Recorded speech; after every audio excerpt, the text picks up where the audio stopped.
अच्छा भैया, हम गायक प्रमोद लाल यादव बनारसी आप लोगन के बीच में एक हास्य रस कबीरहा लेकर के आ रहा है। सौजन्य से हमारे बड़े पिता हमारे गार्जियन प्रकाश यादव जी मलदहिया। ये रिकॉर्डिंग शारदा स्टूडियो हमारे बड़े भैया कलाकारों के चहेता और हर कलाकारों के धड़कन धनंजय भैया के देख रेख में बिरहा रिकॉर्ड्स यूट्यूब चैनल पर ये गीत प्रस्तुत हुई। और अच्छा लगे तो आप लोग लाइक करें, कमेंट करें, शेयर करें और चैनल के सब्सक्राइब करें बेल आइकन दबा करके। आवा भैया।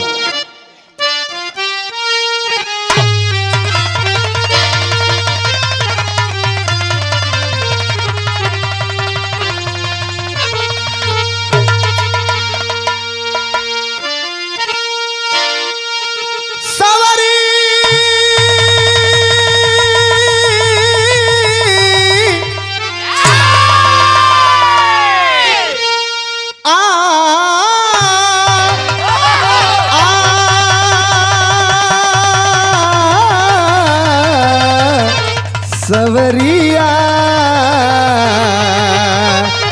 भोले बाबा जोगिया हो राम।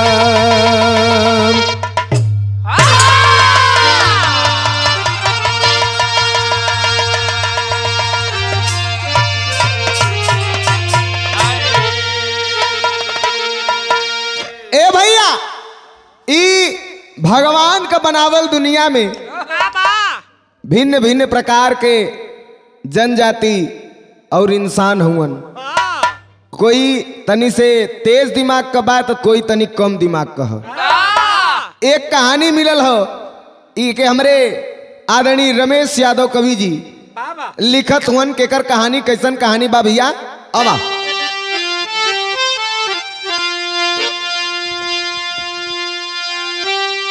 अरे भग्गू जग्गू सगे दो भाई,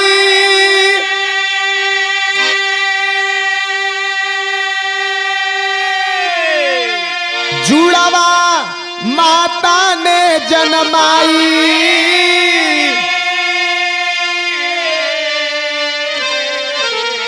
एक कै सकल सूरत सगरो एक कै निशान।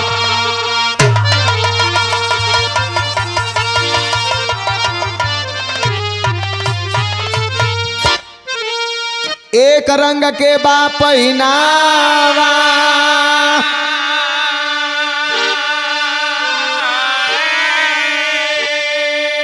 एक साज सिंगार मन भावा।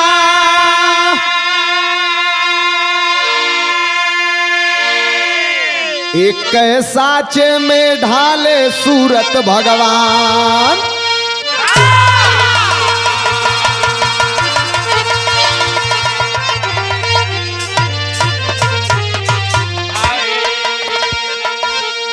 ए भैया, जग्गू भग्गू दुईठे सग्गा भाई रहलन और दोनों जुड़वा रहलन।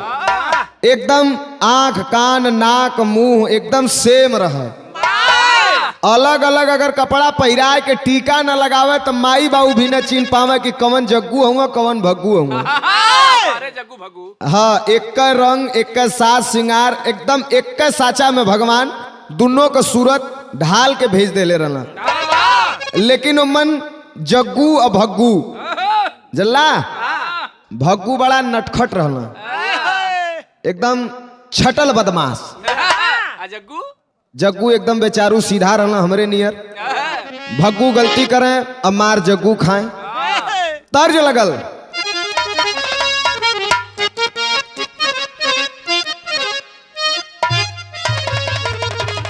तर्ज वही बा, हल्का सा वानगी बता देते कि खटिया के नीचे बैठल चोरवा,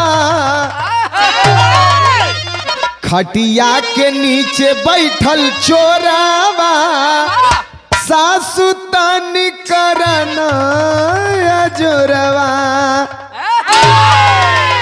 लेकिन भाव हो कि सबसे जाके पंगा लेला भगुआ, सबसे जाके पंगा लेला भगुआ, आके घर मार खाला जगुआ। सबसे जाके पंगा लेला भगुआ,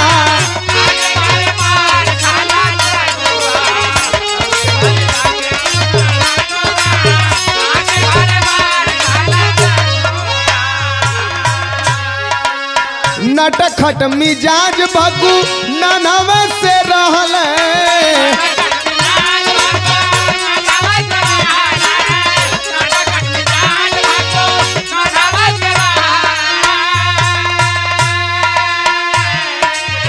बुद्धि कहीं न जग्गू थोड़ा थोड़ा रहल।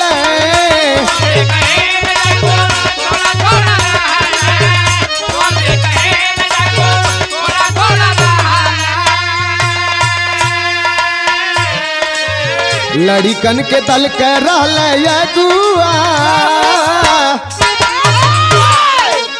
ए भैया बचपने से नटखट मिजाज का भग्गू रहलन। गलती अपने करें और घरे शिकायत आवे तो बेचारा एक शकल कर रहलन जग्गू लात खा जाए। लड़कन के दल का अगुआ रहलन, लेकिन धीरे धीरे सयान हो गईलन सन। स्कूले जाए के मन न करे। एक दिन बाबू कहला कि करे दिन भर सार तो नहन मुर्गा खा के गांव भर घूमत हुआ, पढ़ी के एकदम मजे के सयान हो गल हुआ। कुल एकदम मुसरचंड हो गल हुआ। 10-12 में पढ़े के उम्र में कुल गईला गदहिया गोल में पढ़े। जब गईला तब भयल का तर्ज बदल गई।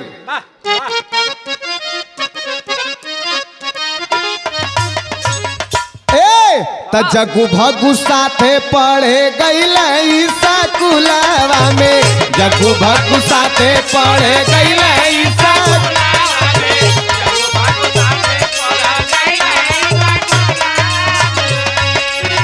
एक दिन डिप्टी साहब अइले स्कूलवा में। एक दिन डिप्टी साहब अइले स्कूलवा में। जग्गू भग्गू साथे पढ़े गईला स्कूलवा में। जग्गू भग्गू साथे पढ़े।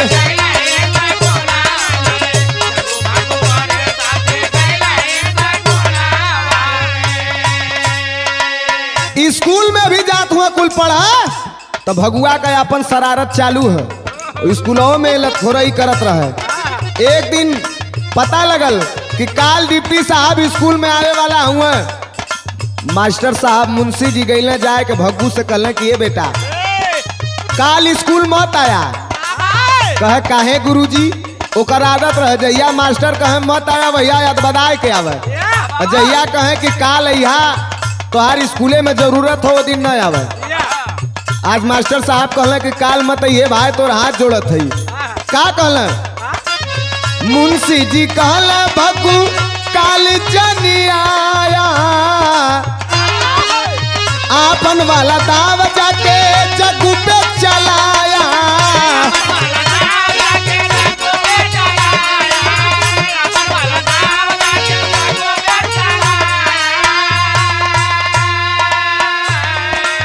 मुंशी जी कहला कि बेटा भग्गू काल स्कूले मत अइहा। कलश ठीक है गुरुजी। और जाके जग्गू से कलश के काल स्कूल बंद ना जाए के है। जग्गू खुश हो गई कि चला काल ना जाए के है।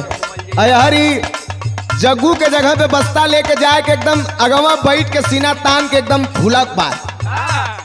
तबले डिप्टी साहब आ गई। जब डिप्टी साहब अइले तब डिप्टी साहब एक ठो सवाल किए आई के।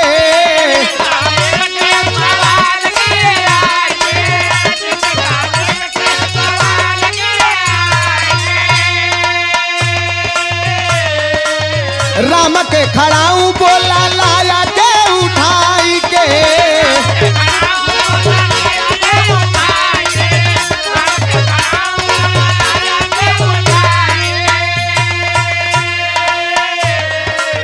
दोनों हाथ ऊपर कैला भग्गू स्कूलवा में। दोनों हाथ ऊपर कैला भग्गू स्कूलवा में। जग्गू भग्गू साथे पढ़े गईले स्कूलवा में।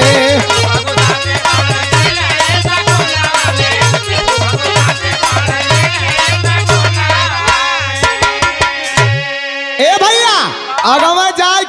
बैठल बा पाड़ा नियर। तबले हर डिप्टी साहब आइलन, जब क्लास में घुसलन तो कहला कि बच्चों, पाड़ा नियर बैठल हाथ उठा के कहलस कि जी गुरुजी। कहला ये बताओ राम का खड़ाऊ के उठा के लिए आयल है? तले तो खड़ा होकर कहलस कि गुरुजी क्षमा चाहब लेके केहू आयल हुई, लेकिन नाव हमारे लगी हम जानत है, सब हम ही के मारी। कहला कि अरे अच्छा ये बताओ शिव धनुष कौन तोड़ा? फिर कहलस कि गुरुजी इहो एक खेला फड़ा है, ई धनुष के तोड़लस? हमें तो नहीं पता, लेकिन इहो जानत थी कि नमवा हमारे लगी, हम ही के कुल लगई हैं। लेकिन जब डिप्टी साहब सवाल कैले तो तर्ज लग गई।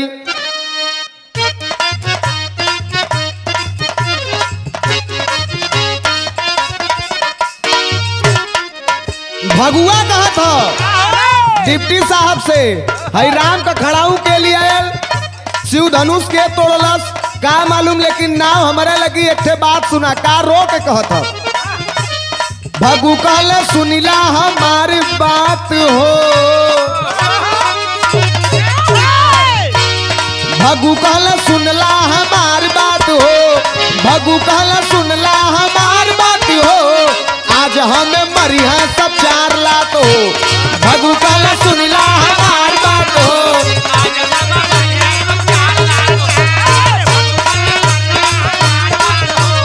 आज हमें मरी है। कहा सरकार सुना, आज ही पक्का है कि हम मराई। कहे कि हमारे ही सकल का हमारे एक भाई है जगुआ, वह खड़ाऊ ले गए होई, चोरौले होई, वह शिव का धनुष तोड़ले होई, लेकिन नाम हमार लगी हम ही मराई। डिप्टी साहब कहले और कोई कुछ कहना चाहता है? दूसरे लड़कन से जब पूछल तब कितना कहे लड़का काल हम नहीं अइली,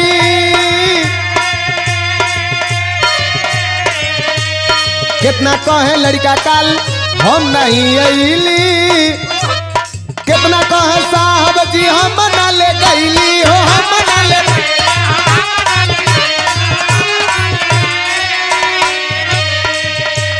मास्टर लोग सोचे सर धोई हाथ हो, मास्टर लोग सोचे सर धोई हाथ हो, मास्टर लोग सोचे सर धोई हाथ हो, हमें सब मरी है सब 4 लात हो।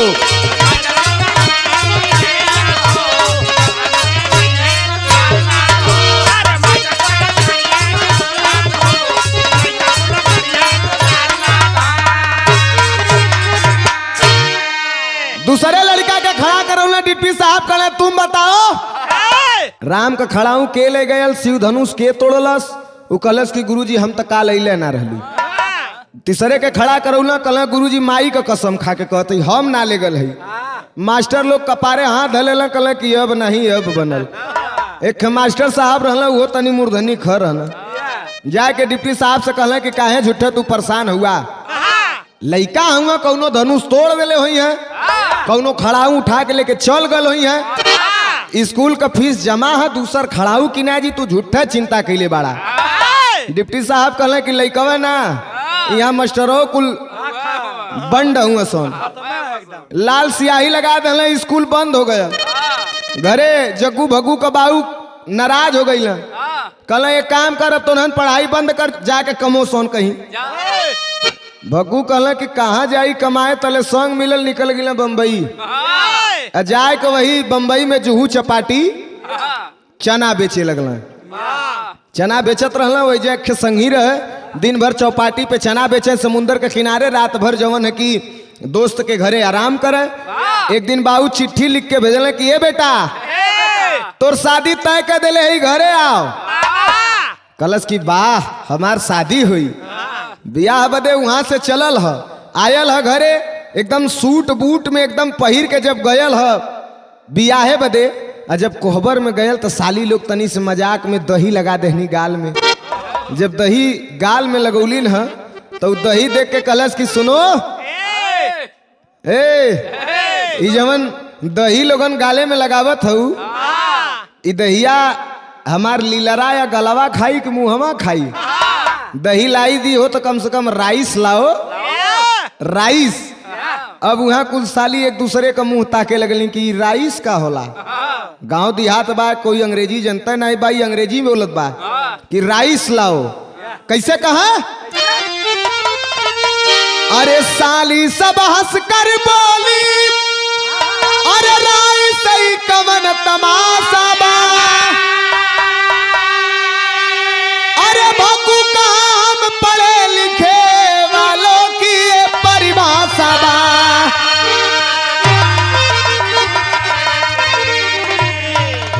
सलियावा कलश किए जीजा तनी होश में बोला, ई राइस का होला हो।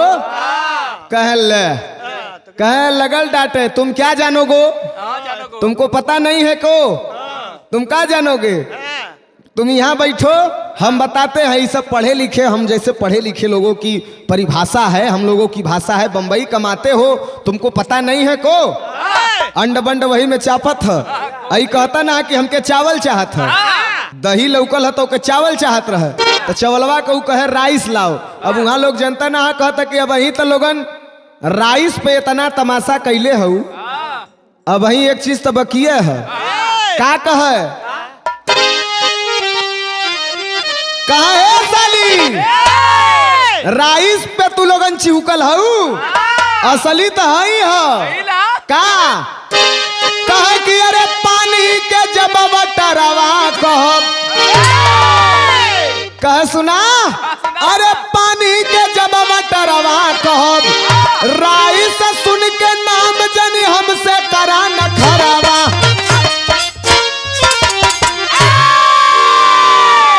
कह राइस सुन के नखरा मत करा। अब वही तो पनिया वाला बकिया है, जब खैले के बाद जब पानी के वाटर कह तब का करबू लोगन, टमाटर लेके चले तब तो बड़ा तू लोगन के विपत हो जाई। एक साली रहे कलश की लगत है जीजा ढेर पढ़ल लिखल हुआ, उगैल घरवा में से एक ठे किताब उठा लिया कलश की हैला जीजा तनी एक पढ़ के सुनावा एम्मा का लिखल है। अब उल जब किताब पौले है तो पढ़ल लिखल तो बा नहीं, लगल ओकर पन्ना उल्टा, और जब पन्ना उल्टा लगल तो उल्टा तो मन ओके लौक गयल क, जौन स्कूल में पढ़ले रहल क से च तक पढ़ले रहे तब तक तो स्कूल में बंद हो गया, और क के चिन्हले रहल क से कबूतर। और जब वही किताब में क देखलस तो क देख के लगल रोवे, अरे बाप रे बाप, अरे तोह के का हो गयल हो क, कैसे झुराई गईला हो। लगल रोवे कि कहो ई क के जब छीन गल तो कहलस कि क तो के का हो गयल। ई तू स्कूल में मास्टर साहब तो के श्याम पट पे लिखत न बोर्ड पे बड़ा से क रहत रहला है, खूब गोर हई कितबिया में तन्नी बुड़ को हो गईला, वो करिया हो गईला, बहरे खूब मजे से घूमत रहला, मोट रहला, एमन कैसे दूबर हो गईला। बड़ा परेशान है लगल रोवा। तब ले जाने अलन कहलन कि लगत है सरवा बकचोद है, तबले बात बनावे बदे भग्गू का कहला कि बकचोद ना बहुत चलाक है, किताब लोगन के देत हूँ स्कूल पढ़ भयल है, यो मजाक करत है, किताब के रखा पर्दा डाल देना कि किताब रखा मजाक करत है। अच्छा बिया केहू तरह बिया हो गयल, जब बिया हो गयल तो भयल का तर्ज लगल,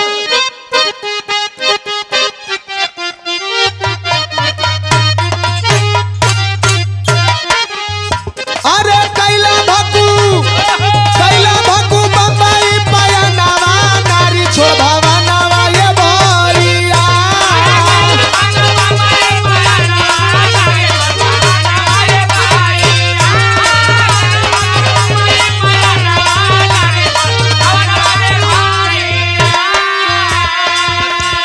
मेहरारू आइला घरे छोड़ देलस। सुहाग रात वाले दिन मेहरुआ कलश की सुहाग रात आज हमन कहो, कलश हम आज ले जनबे ना के लिए सुहाग रात होला कैसन। दशरथ चा तू जानत हुआ ना जानत हुआ, कहे कि सुहाग रात का होला, मेहरुआ कलश की ना जनता, कहे नहीं, कहे मान ला तोहार 7 नंबर का गोड़ है, तोहार 7 नंबर के गोड़ के हमरे 3 नंबर वाले जूती में अटावे के है, 3 नंबर के जूती में तोहार जब 7 नंबर का गोड़ चल जाई तो हमार जूती हो जाई 7 नंबर का, तोहार गोड़ हो जाई 3 नंबर का। कल जाके हरे बाबू के संगे मना ले, तो खुदा हमार गोड़ छोटा करत है, ऊपर से अंदर जाई तो और छोट कर दे दी। तू जो कहे एकदम बंड बड़ा का चला घरवा में तो है बताई, कह नहीं नहीं हम जाती बम्बई, छोड़ के भाग गयल, चलल भाग। अब बम्बई जब गयल है तो वहां से एक चिट्ठी लिखलस ओकर संगवा, कलस की करे भाभी आलिन खूब नून गुदरी कटल होई, मजा ले ले कि ना। कहे भाई मेहरारू आवेला त का होला, कह ना जनते, कह ना। अब ओकर संगियों के कुल सिखा देलस, जब सिखा देलस तो कलस की सरवा हम बड़ा बंड है यार, समझे में ना आयल हम यहाँ के चना बेचत है। अच्छा ये काम करी, बाऊ के चिट्ठी लिख के मंगाए ले। जब चिट्ठी लिखलस बाऊ से, तब बाऊ के चिट्ठी में लिख के कहत कहा,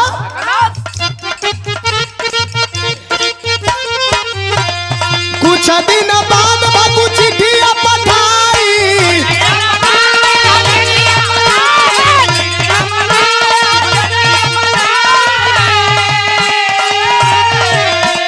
फैमिली हमार बाबू बम्बे में ले आई।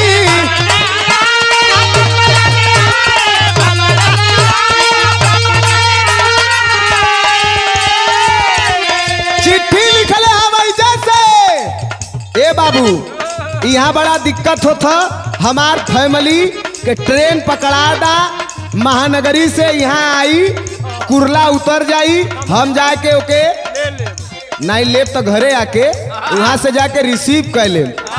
फैमिली हमार फैमिली भेज दा। जब वो बाऊ चिट्ठी पौला, अब मन देखला कुल तो ठीक हो, ये फैमिली माने का होला, वो लगला सोचा कि सरवा फैमिली कौन सी होला, बउआ उहे रहलन पड़े।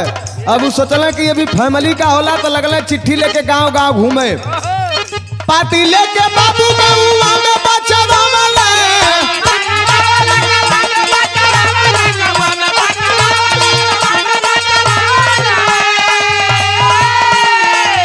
अरे फैमिली का कारण पूछे ढोला का बतावला,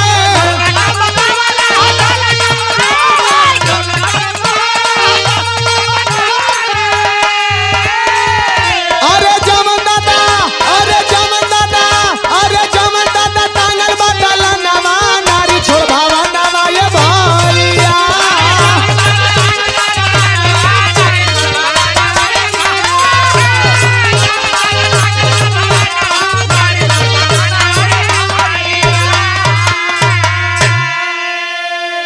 जग्गू भग्गू उनकर बाऊ रहला खरपत्तू, उ कहला कि सरवा फैमिली का होले हमरे समझे में ना आयल, लेके गांव में लगला घूमे, कहला भैया फैमिली माने जाना ला। लोग कहला हमा का पता, कबो हम शहर में गईबा ना कैली, तोहार लइका जानत होई, वह वाटर जाना ला, वह राइस जाना ला, तो वह कुछ जान भेजले होई, हमा का मालूम फैमिली का होला। कहला ऐसा करा, धीरे धीरे कौनो पढ़ल लिखल आदमी किहन जा, तो कक्षा 1 तक पढ़ले रहला वो गांव का प्रधान। गैला कहला प्रधान जी गोड़ लगत है, कहला रे बाबू काहे शर्मिंदा करत हुआ, कहला कमवा ऐसन हो, कहला का, कहला हई देखा हमार लइकवा चिट्ठी भेजला से, मन कहला से कि हमरे फैमिली के भेज दा। ई फैमिली का होले हमरे समझ में ना आवत। प्रधानो जी मजा लेवे बदे कहला कि बा मर्दवा फैमिली ना जनला आज ले तू, कहला ना, कहला फैमिली माने होला ढोलक। कहला सरऊ नहीं त वहाँ गैलन है तो कमाए के चाहिए, तो ढोलक घर में टांग के घूमी है, चना बेची है कि ढोलक बजई है। अब यहर से बाऊ रिटर्न चिट्ठी दोबारा यहर से चिट्ठी लिख के भेजत हुआ। अब बाऊ चिट्ठी में का लिखल है,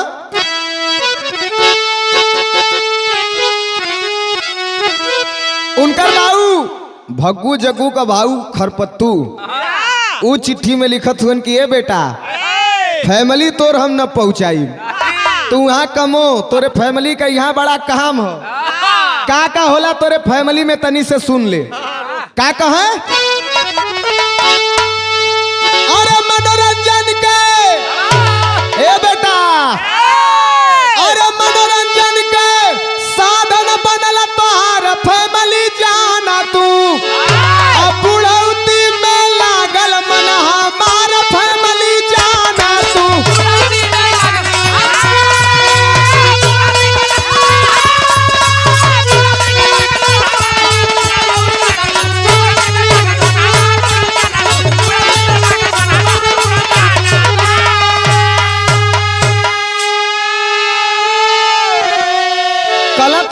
फैमिली ये समय खूब बढ़िया मनोरंजन करत हो। तोके का बताई बुढ़ौती में हमरो मन लग गल तोहरे फैमिली से। और जानत ना हुआ कि फैमिली माने अपने मेहरारू के ऊ कहले ह। ऊ समझत होन कि फैमिली माने ई ढोलक और कहत हुआ का कहे कि फैमिली का करबा तू बंबई में बुलाई के कैसे धंधा करबा बेटा गले लटकाई के।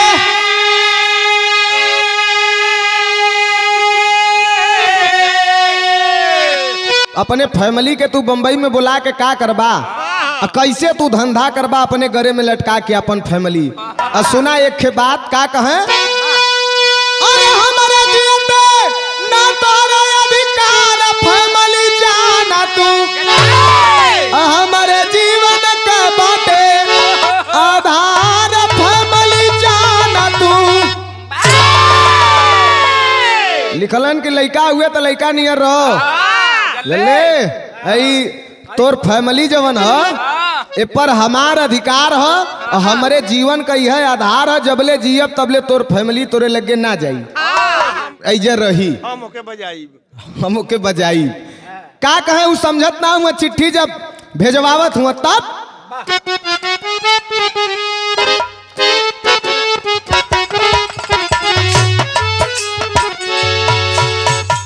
अरे चिट्ठिया लिखा के बाबू अरे तब चिट्ठिया लिखा के बाबू भेजल भागुआ के भैया।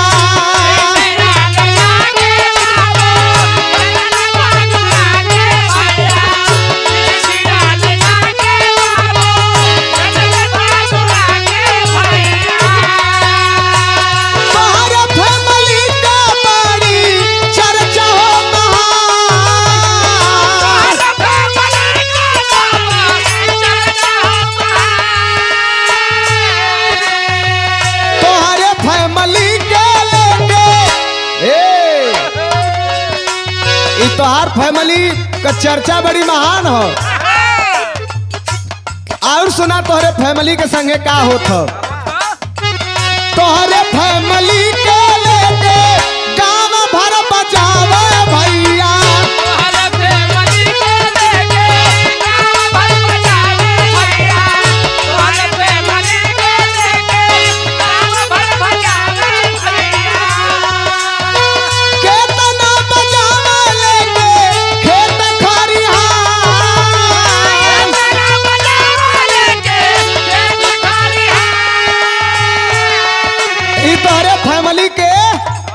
गांव भर लोग बजावत हुआ बचवा कितना लोगन ले जाए के खेते खरिहाने में बजा देत हुआ। तोहार फैमिली कितना नीक है। और सुना घरवा के आगे यारा घरवा के आगे यारा पीछवा बजावा बचवा।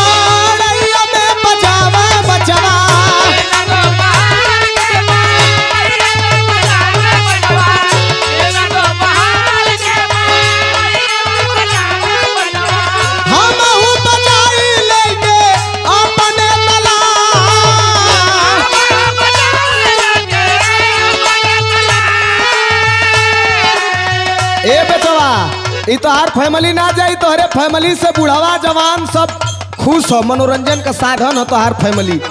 कबो लोग खेते में बजावला कबो खरियाने बजावला कबो दुआरे बजावला कबो घर के पिछवाड़े बजावला नहरी डहरी सड़की हर जगह बजावला। खाली नहरी में ना बजावला। हमरो कबो कबो मन करला तो हमहू बजाई देहिला अपने मड़ई में। कबो कबो दोपहर उपहर में जब मन करला तो हमहू तोहार फैमिली बजाईला। तोहरे फैमिली के कैसे बजाईला उ लिखत हवन बुढ़ऊ ना जानत हुवन कि हम का लिखत हई। उ सोचत हुवन हमार लड़का बड़ा खुश होई। उ लिखत हुवन जंगिया के पीछे जबकि जंगिया के पीछे जबकि दाब के बचाई बचावा।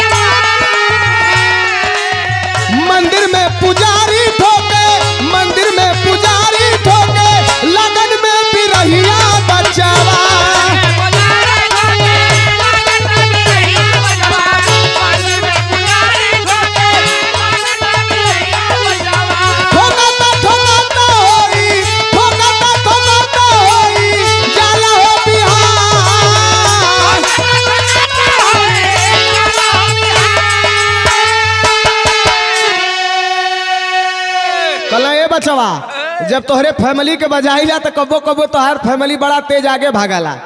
तो यही जांघी के बीच कस के जौने समय लगीला आगे पीछे से बजावे उस समय बड़ा मजा देवाला। लोग देख के सोचल कि एक आग पानी हमहू बजाए ले। तू वहाँ बुला ले बा गरे में लेके लटकाए के घूमबा धंधा करा। तू हर तोहरे फैमिली के मंदिर का पुजारी ठोक देवत हुआ तो कबो लगन भर बिरहिया मिल के ठोक देवत हुआ। एकदम बरोबर ठोकात होकर तू चिंता मत करा।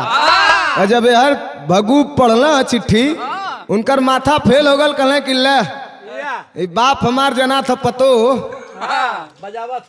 पतो ठोकवा बाप लगत हम मिल गए। अब इनके हम का बताई।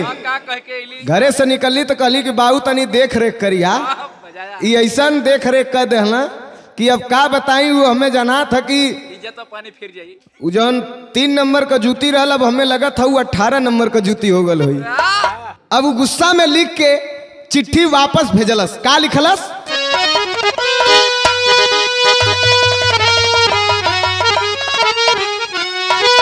अरे पढ़ के पाती भगुआ का फाटले छतिया। अरे तबा पे बुढ़ावा के हमारी माराई मतिया।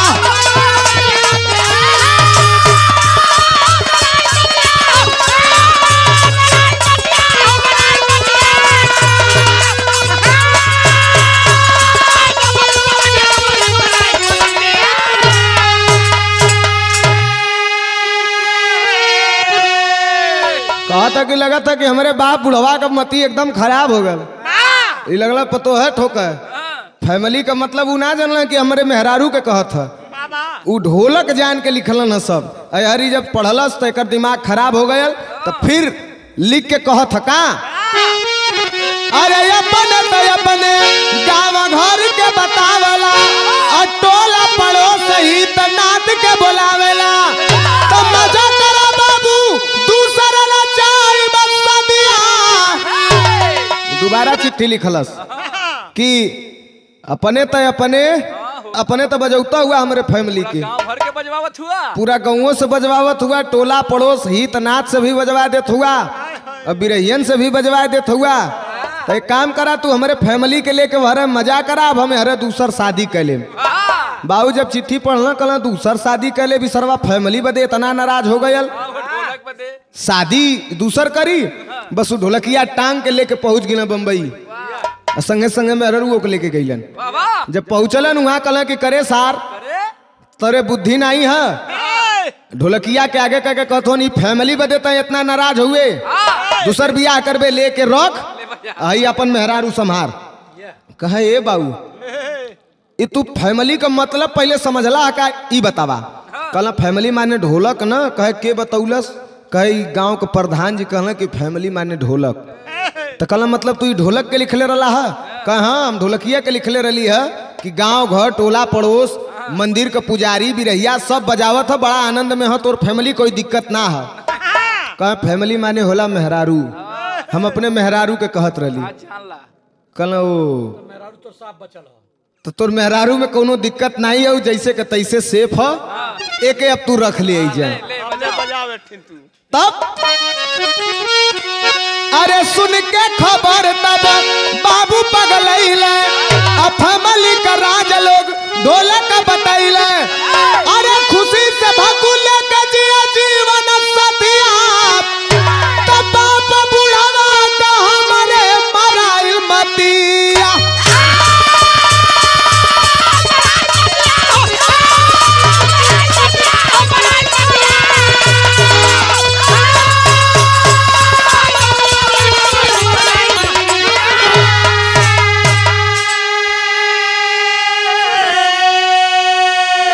कला फैमिली का राज हमके लोगन ढोलक बतौले रहला हम ढोलक के जनली है तो हरे फैमिली के केहू ना बजौले है तब तोहारी फैमिली सेफ है हम ई फैमिली के कहत रहली ई बजत रहल है आप बचाए नहीं कोई बजावा ना बम्बई।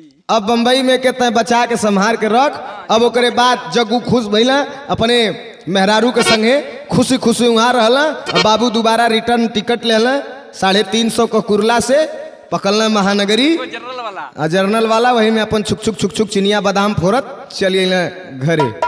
तब गुरु बिहारी गुरु गणेश चंद्रिका गुरु रामलाल राज नारायण राम खिलावन विजयी प्यारे लाल।